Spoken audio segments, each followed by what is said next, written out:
I'd like to talk to you about your financial future, and I hope those figures become applicable to all of you as we go along. And I'd like to start by posing a problem for you. And I'm just going to talk for a couple of minutes, and we'll do Q&A, because what we want to do is talk about what's on your mind. But I'd like you to think about this for just a second.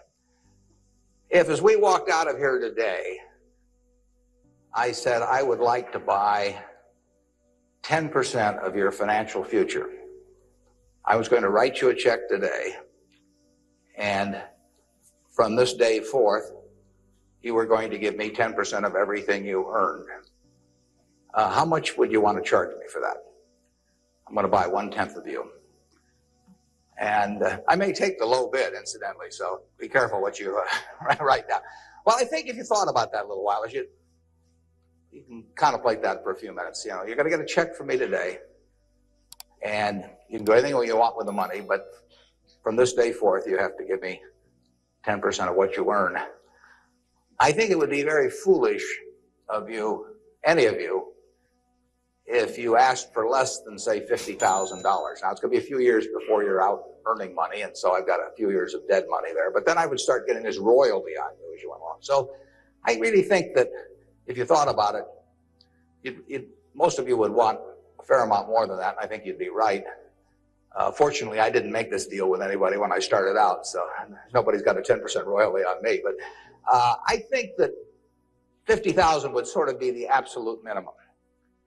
And if you think about that, that means that right today, you are worth $500,000, because if 10% of you is worth $50,000 in cash today, your potential is worth a minimum on a 100% basis of $500,000. That is the big financial asset you've got. It's way more important what you do with that $500,000 asset that you own today than whether you decide to buy stocks or bonds, or whether you put your money in a mutual fund or pick your own stocks or anything of that sort. The biggest financial asset that you have going for you by miles is the value of your own earning power over the years. So that's really what you should focus on. If you're focusing on your financial future, that means you should focus on you. Because whether your 10% is worth $50,000 or $100,000 or $300,000, which would be $500,000 or $1 million or $3 million for all of you, whether it turns out to be one or the other is really dependent in a very large part on what you do in the next few years. All of you in this room have the brains to do extremely well in life. You've all got the energy to do extremely well in life. And then the question is, how do you apply it? If you've got a 200 horsepower motor, do you get 200 horsepower out of it? Do you get your full potential, or do you get 100 horsepower or 50 horsepower? Now, there's two things that can hold you back in getting the full horsepower out of your engine, whatever it may be. All of you have big enough engines. And one of those is a lack of education, but that probably isn't going to happen to very many people in this room. If you did have a lack of education, if you didn't have a chance to get a decent education in life, it wouldn't make any difference what that potential was, because you'd never unlock it. But the second most important thing, and equally as important, is in terms of the habits that you develop, in terms of what you do with yourself. When we hire people, we look for three qualities. We look for integrity, we look for intelligence, and we look for energy. But if they don't have the first one, integrity, the other two will kill you. Because if you're hiring somebody without integrity, you really want them to be dumb and lazy, don't you? I mean, last thing in the world you want for them is to be smart and energetic. So smart and energetic only goes with integrity. You know, you make your own decision on that. You can't change your IQ or how far you can throw a football or how high you can jump or the color of your hair very easily. But you can elect to have integrity that matches anybody else's. And if you match that with intelligence, which you have, and energy, which you have, you will get an extraordinary result, and you'd be very foolish to sell me 10% of yourself for $50,000. On the other hand, if you don't match it with that, your potential will, in a significant part, go unused. And I'll give you a little simple test to apply in terms of thinking about the kind of habits you want to develop, because you can have any habits you want to be. You can be lazy, you can be prompt, you can be late, you can be honest, you can cut corners. I mean, you have all these choices. And those are choices for you to make. Nobody else is going to make them for you. And I would suggest that you play this little game with me too. Think about the person you would most like to be in life. So maybe it's one of your contemporaries, maybe it's somebody a little older, but pick out the person you admire the most, the person that you'd change places with if you could. And then write down why you admire them. Just put it on a piece of paper. And then figure out the person that you would least like to change places with you. Who really turns you off? Who do you find repulsive? And list the reasons why that person turns you off so much. And put those down on the other side of the paper. And then look at that list. And you'll find that everything on the left-hand side, what you admire in other people, the qualities they bring to life, cheerfulness, generosity, all kinds of things. You'll find those are things you can do yourself. It's very simple. You got to apply yourself, but the habits you form in doing that early on will carry you through life. And on the other hand, you'll find that the things that make people repulsive, selfishness, obnoxiousness, all these things, egotism, are things that no one has to have. If you find those in yourself, you can get rid of them as long as you get rid of them early. So all I suggest is that you write down a list of what you admire, what you find contemptible, and decide that the ones on the admired side are ones you're going to acquire for yourself. And if you do that when you're young, it'll carry you through the rest of your life. This doesn't work if you do it when you're 50 or 60. By then, the habits are too well formed. But if you do it early, behavior becomes a habit. So if you do that, 2 or 3 years from now, if you go through the same exercise, you'll find out that the person you admire the most is yourself. That can be a little dangerous under some circumstances, but it's not a bad thing. I mean, you want to be somebody you like, and you don't want to be somebody that you dislike. And form those habits early. You basically can't miss. Now, I'll give you one other small piece of advice that's just a corollary on this, and then we'll get to your questions. And that is, as a general matter, as a one piece of specific financial advice, I would say, avoid credit cards. Just forget about them. We're in various businesses that issue credit cards. The American public loves credit cards. But if you start revolving debt on credit cards, you're going to be paying 18 or 20%. And you can't make progress in your financial life going around borrowing money at 18 or 20%. You can make a lot of money by lending it out at 18 or 20% over time. If you can find anybody that's good that will borrow from you. But you don't want to be on the side of the equation that's always behind in life. I was lucky. I'd saved about $10,000 by the time I got out of school. That $10,000 was really worth millions I might have earned later on, because after you get a family and everything, the expenses roll in. But those were my tools to work with, but it was only because I was ahead of the game. If you're behind the game by $10,000 at some point and paying 18 or 20% interest on it, you will never, you'll never get out of it. So the trick, I've got a partner that says, all I want to know is where I'm going to die, so I'll never go there, and that's true in financial matters as well. You want to figure out where you don't want to be ahead of time and avoid that. And I get about a dozen letters a day from people who are having terrible problems. And there are 2 reasons why they have terrible problems. One is a number of them have had health problems of some sort. I mean, they have really been hit by or somebody in their family has been hit by some kind of catastrophic illness. And that is it's a terrible thing to happen to any family. And they run up bills they can't pay. And really only society can solve that one in terms of protecting people against that. That's just plain bad luck. But the other one is from people who run up credit card debt, and they're facing bankruptcy, or they've been through bankruptcy once before, and they owe a whole bunch of money, and they can't even pay the interest, let alone pay any principal. And half of my letters come from people like that, and that problem is avoidable. Catastrophic illness is not, but credit card debt is something you bring on yourself, and it's way better.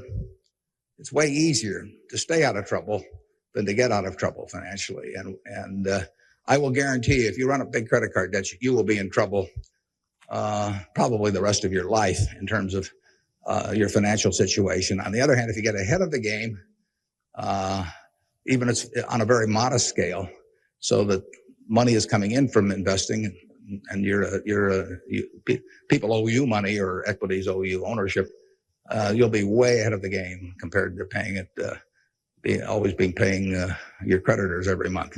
So my advice to you is, if you can't pay for it, don't buy it, and get yourself in a position where you can pay for anything. And then we'll be glad to see you at Borsheim's or the Nebraska Furniture Market.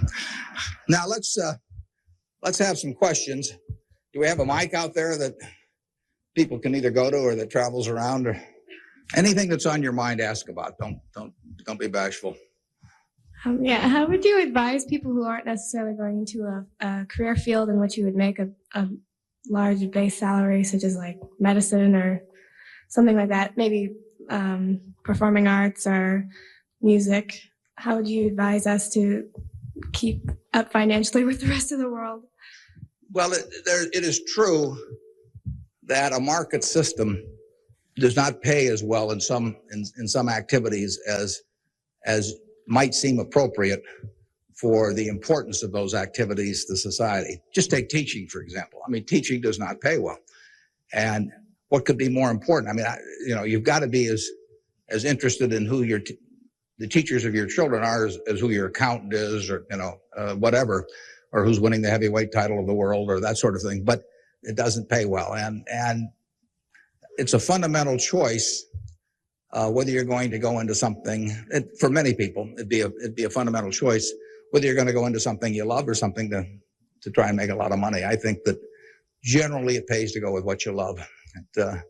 I think that it's very hard to find people when they get to be my age who say that they've loved what they've done all their life and feel it was very worthwhile, but they're terribly sad they made that choice because they didn't make a lot of money. I don't think anybody's ever said that to me, that they wish they'd gone into something else where they were uncomfortable doing it or didn't enjoy it, didn't feel very productive, but made a lot of money. So I don't think you'll find that. So I would go to work in whatever turns you on. It may turn out that it'll be more profitable than you can think, but almost everybody here will make enough money, unless they get some terrible habits along the way, to do reasonably well. And doing reasonably well in this country really is pretty darn good. I mean, it's not necessary to have huge amounts of money in order to enjoy yourself. I enjoyed myself when I had my $10,000, and I live in the same house that I lived in when I had about that. I bought it 41 years ago. I liked the house then. I like the house now. I mean, if you think about it, if you have a reasonable job, you'll be eating at McDonald's and I'll be eating at McDonald's. So we're to push on food. I mean, in fact, I hope it's Dairy Queen, actually. And and if you come to Dairy Queen, you'll see me. And you can order anything on the menu I can order, and we both can afford it. You'll wear the same clothes I wear. I'll pay more for my suits, but as soon as I put them on, they look cheap on me. So we'll look about the same. And we'll both live in the same kind of houses. I live in that house from 41 years ago, and it's warm in winter and it's cool in summer and it's comfortable. And you'll live in a house that's similar. And what difference does it make if you have 50 more rooms or guest houses or all that?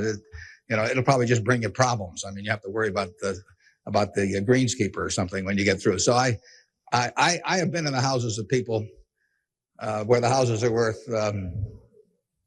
probably 200 times what my house is worth, and I would not be any happier in those houses at all. In fact, I'd be less happy. I just have one more thing to worry about, and the dozens of people around the place, and people quitting, and people stealing from you, and all kinds of things. To hell with it. We'll drive the same kind of car. In fact, you'll probably drive a better car. I drive a car that's about 8 years old. I don't know what it's worth now, but it gets me around fine. I mean, I'm perfectly happy. We'll watch the same television. We'll work on the same computer pretty much. The only difference will be how we travel long distances. I will fly in a plane that's more comfortable than flying Southwest Airlines or something, which I've got nothing against. But that's the one real big difference. And other than that, I do what I like every day. I hope you'll do what you like every day to do. And I work with nice people. I hope you work with nice people. And there's 24 hours in the day, and those are where the hours go. So great wealth is the tiniest bit different in a real sense than having just a decent a decent income. And to trade a decent income and something you love doing and something where you feel worthwhile doing it for huge wealth where you trade off a lot of your principles would be a terrible mistake. Would you now acknowledge your success more on yourself or from the help and teachings of others? Well, I was very lucky in life. If you tell me who your heroes are, I will make a pretty good prediction about what you're going to do. And I had the right heroes. I was very lucky in life, and my heroes never let me down. And started with my dad, and then I had others in business, and so I have had great teachers. Some formal teachers, some that were just informal teachers by instinct or example. And if I hadn't had those, my life, I'm sure, would have been very different. If I'd been born anyplace else. When I was born in 1930, and at the time, 1 out of 50 births in the world were in the United States. So I came in against 50-1 odds against being born in the United States. I would have been a disaster, if I'd been born in Afghanistan or Peru or someplace. I mean, I was extraordinary. I won the lottery the day I was born, by being born in this country. So have you. The odds were probably 40-1 against you being born in this country, and it were 5 times more likely to have been born in China, or 6 times, or 4 or 5 times more likely to have been born in India or some other place where it would not have been as easy to exploit the full potential of your talent. So we've all won the lottery in that respect, and that's just plain luck. I mean, and I was lucky to be born at this time. I mean, capital allocation is something that pays off extremely well in this society now, but it doesn't pay off in other societies, and it didn't pay off, many years ago. My friend Bill Gates says that if I was been born a few thousand years ago, I'd have been some animal's lunch. I can't run very fast, and I can't climb trees, and I just happen. Those are talents.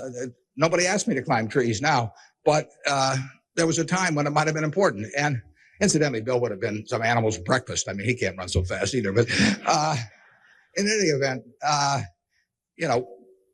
we are lucky. I mean, just imagine being born a couple hundred years ago with exactly the same talents and how far they would have taken you then.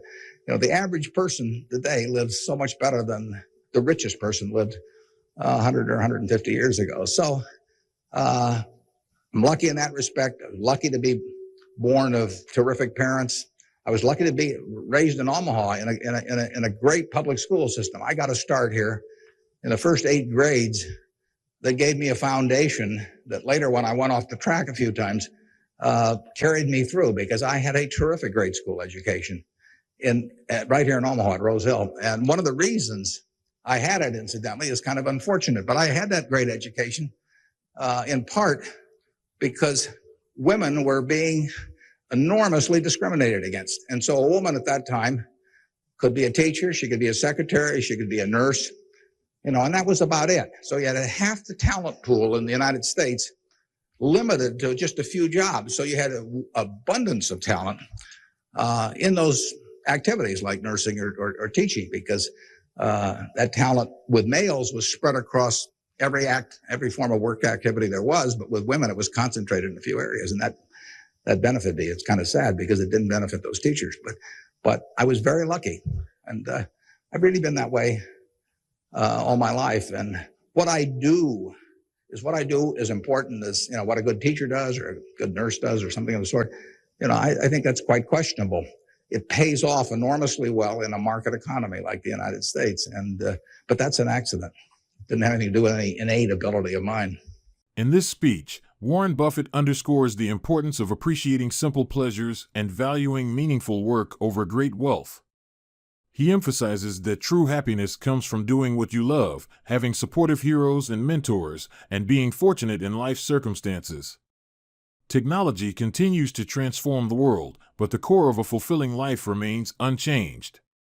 Let's focus on our passions, value our relationships, and stay grounded, regardless of our financial success. Mr. Buffett, technology has been a great factor in stimulating the world economy. What are your predictions for the future of the technology industry, and what is its future role in world economy and the United States economy? Yeah, well, there's no question it's turning the world upside down. It's done it somewhat already, but it will, it's just beginning, but it's moving very fast. I met Gates on July 15th, 1991. I was out there for a 4th of July celebration with a friend and who subsequently died, Meg Greenfield with the Washington Post, and she took us down to visit the Gates family. And he tried to educate me about high tech, and he'd had better luck with chimpanzees. I mean, I was really a disaster, but he's a good teacher.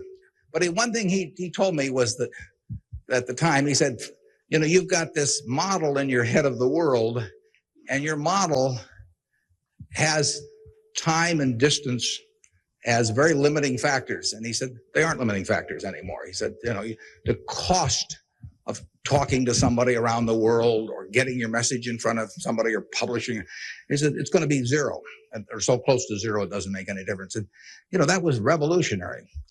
But it's happening already in a very, very big way. And it's just, 8 years later, and it's exploding. So high tech, information technology, whatever you want to call it, is changing the world, and it's going to change it in a very, very big way. It'll change.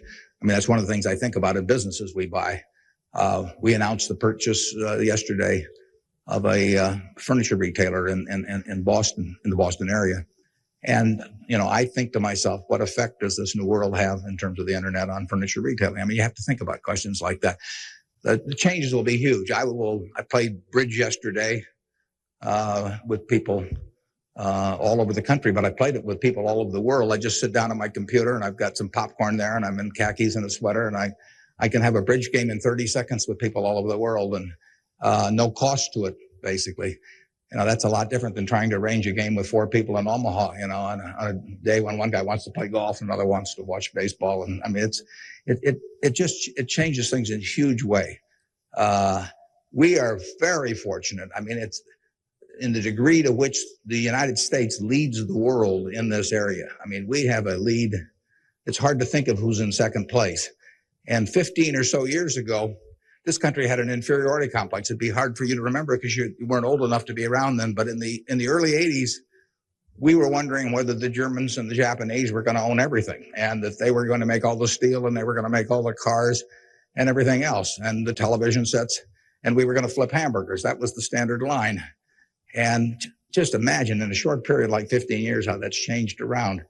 In an important way, that's changed because of this information a revolution, where we, like I said, I don't know who you would name as being in second place in the world, but here's the most important industry in the world, and the United States has this incredible position, and we're moving all the time with that position. So I think that argues for it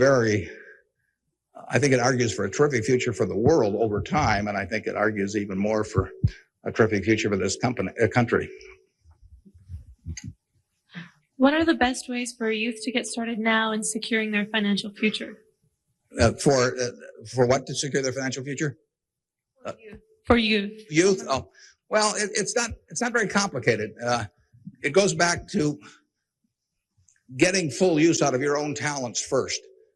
I mean, the difference between whether you're going to be earning X or 2X or 3X a year 20 years from now is going to be a function of how well, not how much talent you have, but how well you use the talents you already have.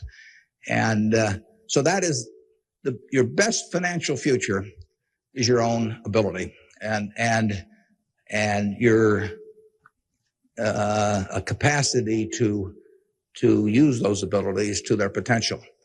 And that can't be taken away from you. They can't even tax it. I mean, most things, if you own a piece of real estate, if they double the taxes, they double the taxes, and that changes your ownership in the property, because now, in effect, the taxing authorities own more of it because they've got a greater command on the revenue stream. The same thing about almost any asset you have, but they don't tax what's in your head. and they don't tax your ability to start performing when you get to work in the morning and finish in the evening to your potential.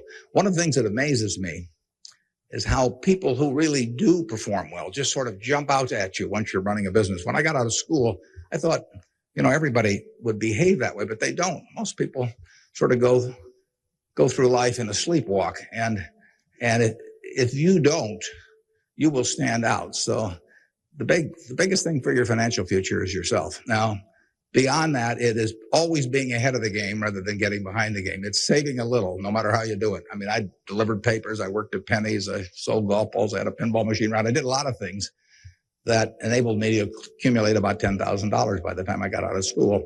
10,000 doesn't go as far now as it did then, but having anything so that you're ahead of the game and not getting behind the game is enormously important. I mean, just, if you're going to run a 100-yard dash against a bunch of people in life, if you can figure it out so that when the gun goes off, you're 10 or 15 yards ahead instead of 10 or 15 yards behind, it's going to make an enormous difference in how that race comes out. So having some net resources doesn't make much difference whether they're in stocks or bonds, in my view, but and not having debt when that gun goes off when you get out of school is a huge plus over being behind the game. And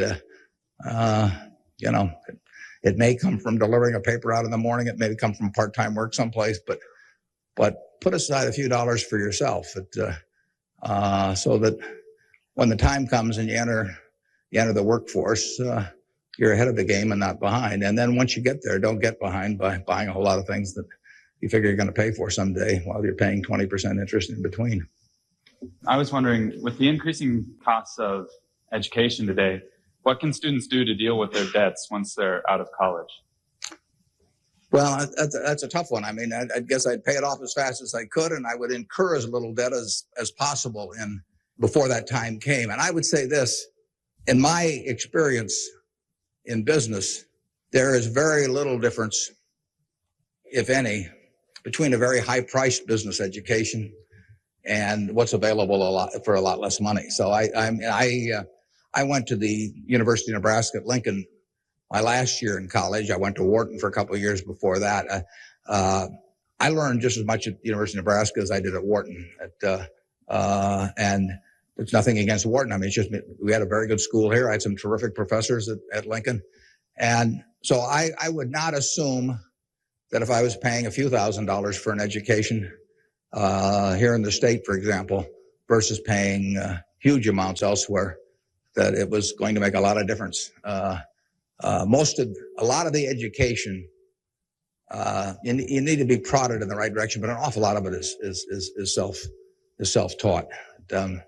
I mean, Andrew Carnegie did a wonderful thing in this country in terms of libraries, and I used to spend a lot of time at libraries. I even got locked in at the University of Omaha, what was then the University of Omaha, and I couldn't get out for hours. And one night I got so entranced with what I was reading, but there's all kinds of information available now with the internet. It's so much easier than it was then. So it's out there to be taken, and it isn't necessary to pay $30,000 or $35,000 a year to go to some big name school to get the education at all.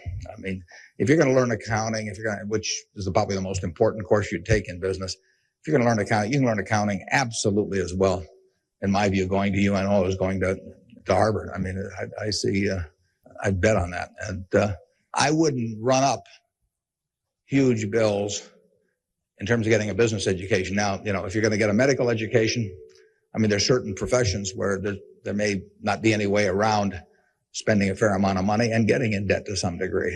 You've got to make that decision yourself, but I'd certainly try to minimize it. And I would have it figured out how I would handle that debt in, say, a 5-year period after I got out of school, or I would think twice about incurring it. What advice would you have for a forming nonprofit organization? For forming a nonprofit organization? Well, I've always tried to avoid forming nonprofit organizations. Well, that would depend entirely on what I wanted to accomplish. I mean, it'd be one thing if it was a hospital. It could be another thing. There's so many types of it. So you've got to get people that are that are experienced and involved in an entity like that. And but it depends so much on the objective you're working at. I understand that you're very civically involved, and I was wondering how important of a quality you think that is for an individual in life and why. Yeah, well, I wouldn't say that I am that. I mean, I do certain civic things. I think your model as a citizen, for example, in Omaha would be Walter Scott. I mean, he is far more civically involved than I am, and incidentally, his predecessor Peter Kiewit was too. But Walter's carried it to new heights. So I don't want to take on any mantle for that myself. I do some things. One of the problems I have is I love what I do so much that it sort of takes over. I mean, I'm like a guy that likes to play a lot of golf or something, except I like the business I'm in. But I've got a family that participates very actively. Some of my children work on almost anything that comes along in the civic area. And, you know, in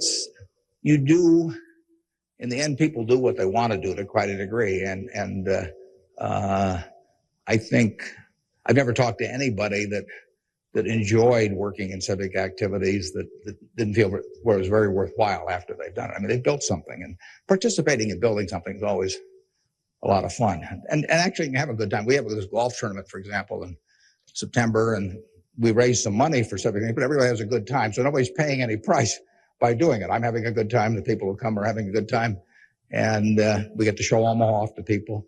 But you should be enjoying things you go along, and you will if you work in civic activities that interest you. And you can do the same thing in politics. I mean, if you find political ideas or politicians who particularly you identify with, you can get a lot of self-satisfaction out of working, and you're doing something worthwhile. So I just follow your instincts on that. That'd be my recommendation.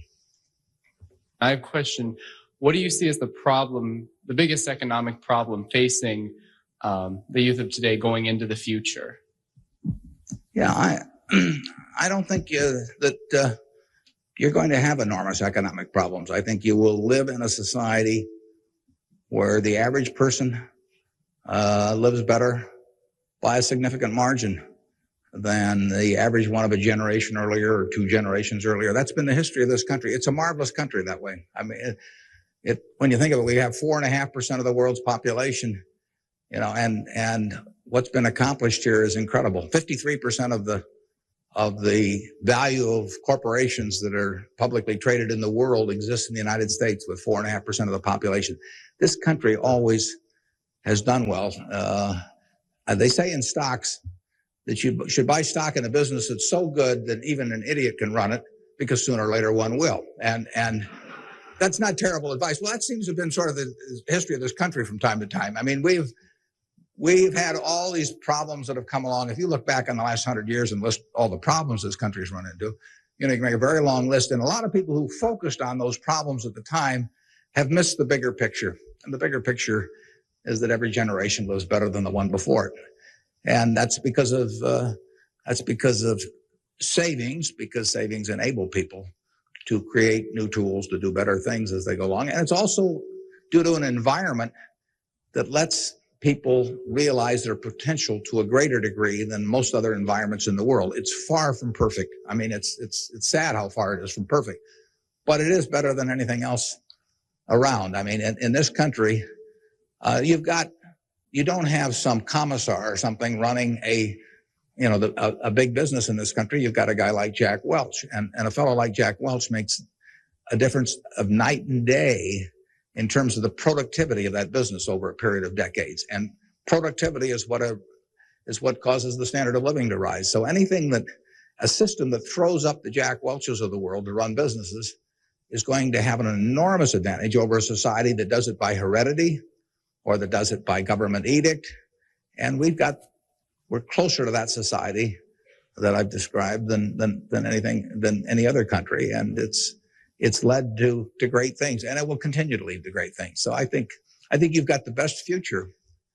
You don't face a war, and you've got a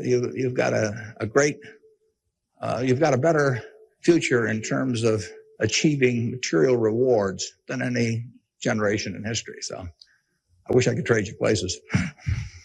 I was wondering if you could speak for Mr. Gates, were afraid of the impact of Y2K on the economy, or specifically the stock market. Yeah, well, I'm glad you gave me a chance to bring in other people, because I'm the last guy in the world understanding about Y2K. I don't know why this microphone's working. I don't know, why lights go on. Or I flip on the switch of my television set and pray. I mean, it's all beyond me. But I would say this: the smartest people I know in that area, in large part, think it's going to be a non-event. In this country, I can't speak for the rest of the world, but so I think you'll wake up on January 1st and find the world hasn't changed from December 31st. Now, I would say this: you might get a whole bunch of friends to write you checks for $1 billion on December 31st and then deposit them, and who knows what'll happen? You can't lose anything. I mean, all they do is bounce, and if the system gets fouled up, you might find a lot of money in your account. But I wouldn't count on it. We own a company called Executive Jet. We have about 1,400 or 1,500 customers who own pieces of airplanes with us, and we've got 160 of their planes and some of our own flying around. It'll be very interesting to me to see what the advance people let us know ahead of time when they want to use it. It'll be very interesting to see how many sign up for January 1st at 12:01. But it wouldn't bother me to fly them in the least on January 1st, or do anything else on January 1st. Ideally, I hope they're getting prepared to watch the Huskers play in the big game. And I was wondering, how do you decide what you invest your time and money in? Yeah, well, I like to find businesses that have good economics. Now, what are good economics? Well, good economics are a business that has some kind of a moat around it that makes its product or its service or its location or something a little more desirable to the customer than any other sort of comparable product. The number one candy bar in the last 30 or 40 years has been Snickers. People don't fool around with different candy bars. They fool around with different length dresses. They fool around, with all kinds of things, but they don't fool around with candy bars because they figure, they're going to go in and lay out 50 cents or whatever it is and put it in their mouth. And they're not going to, for 50 cents and putting it in your mouth, I mean, you're not going to say, I'll lay out 45 cents and put something else in my mouth. So you find that very stable. And we like businesses that we think we can figure out where they're going to be in 10 or 15 years. I don't know where the information technology businesses are going to be in 10 or 15 years. I know where Snickers bars are going to be in 10 or 15 years. They're going to be selling just about this, the way they do now. I know where Wrigley's gum is going to be in 10 or 15 years. There's not going to be a lot of innovation in chewing gum. And the internet's not going to cause people to quit chewing gum either. I mean, Gates may think so, but I don't think so. But it's predictability regarding the sustainability of a competitive advantage, something special about a product. So we look for those kind of products, and then we look for people that are running the business that are honest and able. It's easier to find people that are honest and able than it is to find businesses that are going to stay wonderful for a long period of time. There are a lot of businesses that looked like they were going to stay wonderful that really evaporated over time. But that's what we're looking for. And the nice thing about it is we don't have to find very many. If we find one a year, that's terrific, because you don't need 100 or 1,000 great investment ideas to do well. You need a couple. And the discipline is the most important thing. We don't need brain power. We need discipline. You don't need 150 IQ to do what I do. Thank God. You don't need 140. You don't need 135. You may need 115 or something like that. But you do need discipline. You have to wait until you see the fat pitch to swing at. Because investing is a no-called strike game. If I were a baseball player and I only like pitches 2 inches above my navel, some guy could learn that and he could pitch me, 3 or 4 inches below that, and I get called out on strikes because I never find a pitch I like. You can get called out on strikes in baseball. You have to swing at pitches that you don't even necessarily like, particularly after the count gets to 2 strikes. In business, you don't have to swing at anything. You can sit there and the paper says General Motors at 68, or it says General Electric at 115, or it says General Dynamics at 63. And if you don't like those prices, you don't have to swing. You can wait there day after day after day after day, and there are no called strikes. Now, when you swing, when you decide to buy something, then, if you swing and miss, it's a strike. But it's a marvelous game to be in because there are no called strikes, and you can simply wait for that one time in a month or 6 months or a year or 2 or 3 years when you really know what you're doing, where you like the price, where you like the people running the business, and then you swing, and you only need a few swings in your lifetime. So that's the way we try to pick businesses. We try to stay with things we understand. I mean, there can be all kinds of wonderful investment opportunities out there that I don't understand. I don't know what cocoa beans are going to do next year. You know, maybe you know, but I don't know. I don't know what crude oil is going to sell for. But I don't have to know. I just have to know the things. I have to know what I know. I have to know where the limits of my understanding are, what I call what my circle of competence is. And if I'm only able to evaluate 5% of the businesses in the world, no problem. I just stay within that 5% and try and find something. And that's, most people get in trouble because in investments because they get itchy. You know, they can't discipline themselves, and they hear about other people making money. Nothing upsets people so much as to hear about their friends making money. I mean, that's very destructive to discipline because they think, you know, I'm smarter than that guy next door, and he just bought that new car with the money he made trading stocks on the internet, so why can't I? Well, the answer is you can't over time. You will lose money if you trade stocks actively. And it's hard to exercise the discipline. But anytime you buy something, you should be able to take out a one-page sheet of paper and say, I'm buying General Motors at 65. I'm buying General Electric at 150 because. And you should write down the reasons. If you can't fill out the sheet, if it's because somebody told me about it at a cocktail party last night, that's not good enough.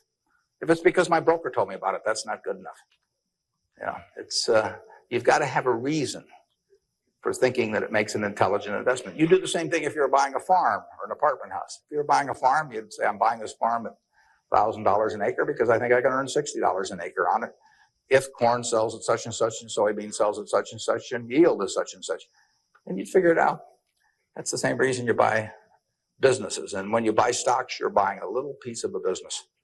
And that's probably the most important thing to remember in investing is that when you are buying a stock, you're buying a little piece of the business. And if you are buying it at an attractive price for the business, for the whole business, you're going to make money. And if you aren't, you know, over time, you won't make money. Reverend Jesse Jackson talked to us earlier. He seemed to believe that the moral standards of today's society will eventually affect us in business. How do you feel this will affect us as youth growing up in the United States? Well, I think very difficult to quantify moral standards over time. I mean, you know, you can pick out huge weaknesses at any given time in terms of how people or the country is behaving and huge strengths. So I think it's enormously difficult to quantify. I think by and large, we have made progress in what I would call institutionalized moral standards in this country. I mean, you know, in terms of slavery, in terms of I mean, the women couldn't vote, you know, a century ago. Half the country were second-class citizens in that respect, and they had much lesser rights in terms of inheritance and all kinds of things.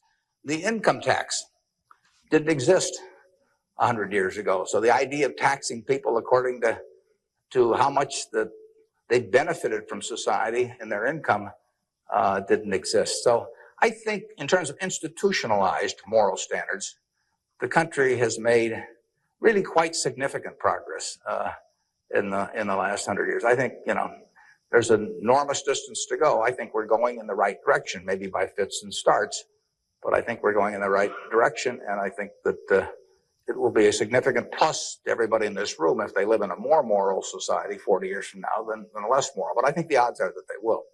I think the country moves in that direction. It's very difficult to do it, all kinds of interests that work against it. But in the end, I think the American people want it. And you saw it in civil rights. I mean, it took television to dramatize what was going on, and people that weren't near it preferred not to think about it. But it got through to the conscience of the American people. And a lot of progress has been made there, and there's a lot left to be made, but it's better than it was. And the pace may seem very slow to those people involved, and I can understand that.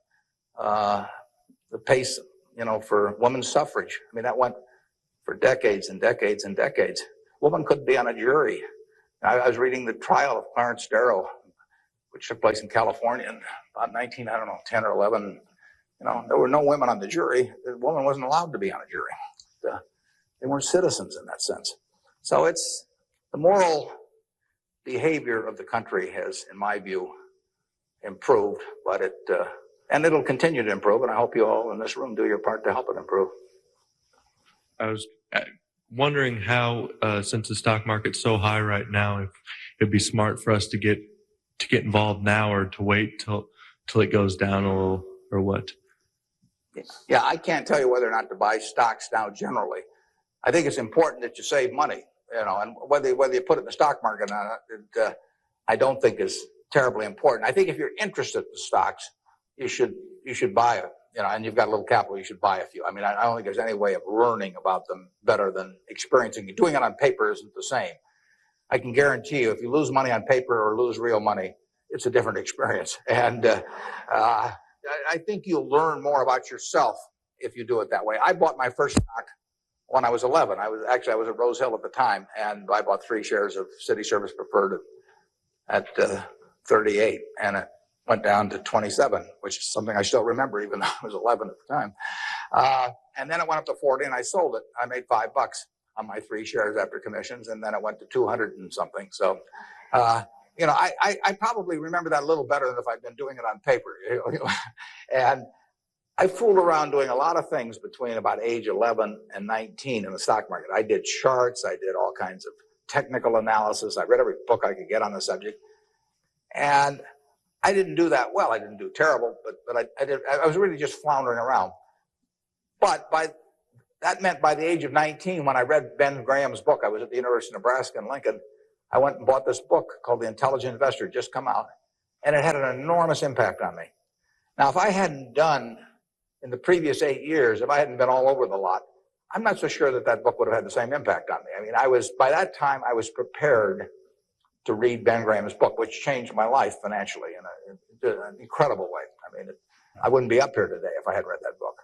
But yeah, part of life is getting prepared so that when something does happen that's significant, you can grasp the significance of it and know what to do with it.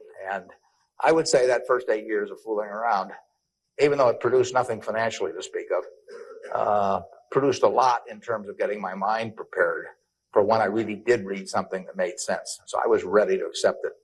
And I actually went back and went to Columbia to study under Graham, and because of reading that book, and all kinds of things flowed out of it. So I would encourage you, if you're interested in the field, to do a few things. I'd still try and make it as intelligent as possible. I would try to stick with businesses I thought I understood. I'd still get out that sheet of paper and I'd write, I'm doing this because, and just test my reasoning. And then I go back and read it a year later and see whether what you thought would be true turned out to be true. So I would always check myself. I believe in grading myself on everything. Doctors have postmortems, and they do it because they learn from postmortems. In business, people don't like to do postmortems, building plants or buying companies, and they never want 2 years later to run a check on how that decision turned out, because it can be unpleasant. But you learn from postmortems, and you don't want to learn. It's way better to learn from other people's mistakes than your own, but you got to learn from a few of your own too. And the time to do it is when you're young. My question is, to what extent do you feel that the government, with the current policies of welfare and Social Security, is it financially competent and fiscally prepared for the future? Well, I think that the country as a whole is quite well prepared for the future. That doesn't mean I would adopt every policy they have, but I think we have an enormously rich society, and it'll get richer. Everyone isn't going to participate in that. Some won't participate because of physical disabilities, others because of mental disabilities, others because of shortcomings in the education they received when they were growing up, all kinds of reasons. We have a prosperous enough society to be able to take care of those people, and we should take care of them. And how we do it so that they feel most useful in life, and how we do it so that we continue to encourage people to be more productive themselves and all that. I mean, those are not easy questions, but that shouldn't take our eye off the ball of feeling we should do something about it. I pose this problem sometimes to people. I say, let's assume that it's 24 hours before you're born. And all of you can take this test, 24 hours before you're born. And a genie comes to you.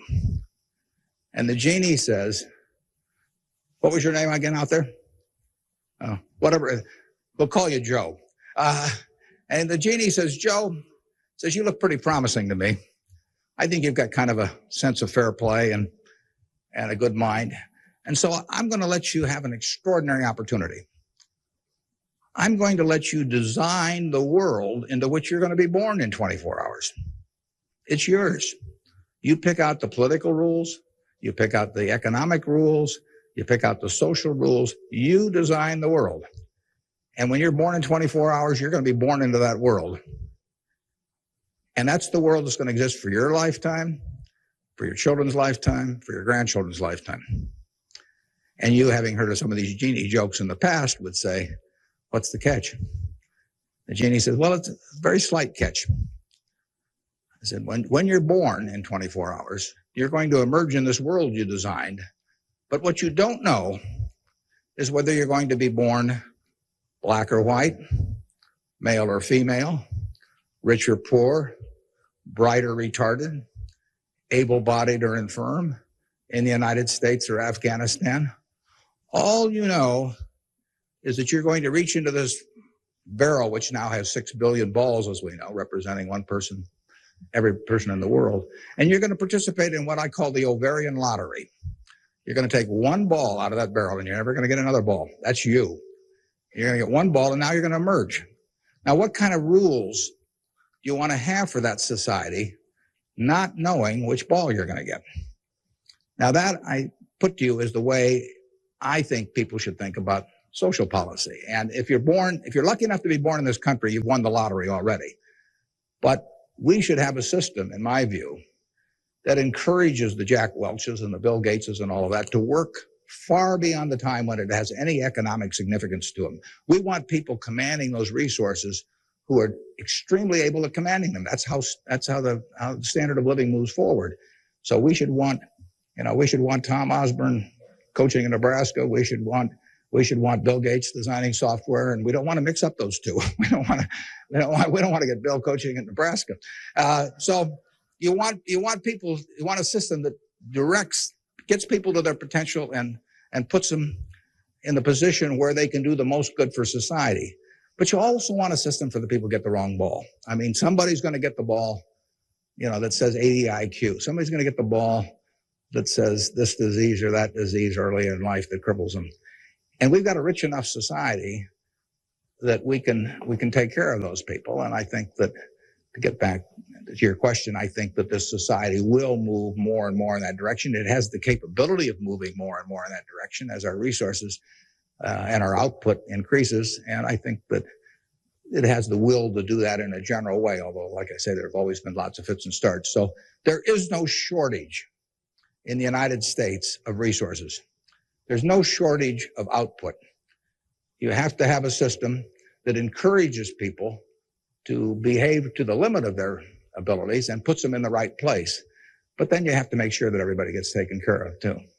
And I wanted to know, how do you think the media affects the world economically today? Well, it's a small question.